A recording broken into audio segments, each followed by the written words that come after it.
High বন্ধুরা, আমি মধুমিতা। দেখো অ্যাজ ইউজুয়াল ভিডিও নিয়ে চলে এসেছি তোমাদের সাথে শেয়ার করব বলে।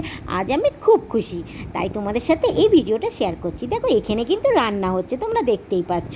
আজ আমার দুপুরের একটা কাজ ছিল, তো দুপুরের কাজ ছিল, আর আমি কাজটা আমার বাপের বাড়ির কাছেই ছিল, তো সেহেতু আমি খুবই খুশি ছিলাম। তো মনে মনে ভেবেছিলাম যে কাজটা শেষ হয়ে গেলে আমি একটু বাপের বাড়ি চলে যাব।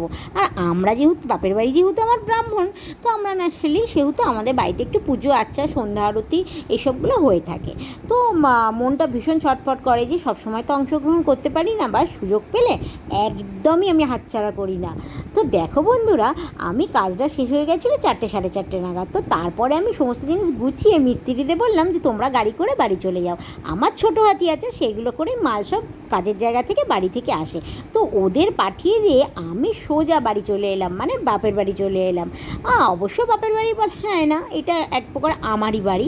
তো যেহেতু মা বাবা এখনও বেঁচে আছে, সেহেতু বাপেরই বাড়ি। তো দেখো আমিও চলে এসেছি পুজোতে অংশগ্রহণ করতে। তো আমি এখানে মিষ্টি মালা নিয়ে চলে এলাম, আর তারপর এখানে এসে স্নান টান করে একটা শাড়ি পরে নিলাম। আর যেহেতু সন্ধ্যা আরতি চলছিল, সেই সন্ধ্যা আরতিতে অংশগ্রহণ করলাম। আমরা সবাই মিলে, মা, আমি, বৌদি, মেয়ে, সবাই মিলে প্রদীপটা সাজাচ্ছিলাম। তারপর ঠাকুরমশাই আরতিটা শুরু করবে। তো এইভাবেই আজকের দিনটা আমি খুব খুব এনজয় করেছি, আর আমার মনটাও বেশ শান্ত হয়ে গেছিলো, খুব ভালো লাগছিলো, তাই তোমাদের সাথে শেয়ার করলাম। আর তোমরা যেগুলো দেখছো, আমাকে লাইক করছো, আমার পাশে আছো, তার জন্য থ্যাংক ইউ সো মাচ।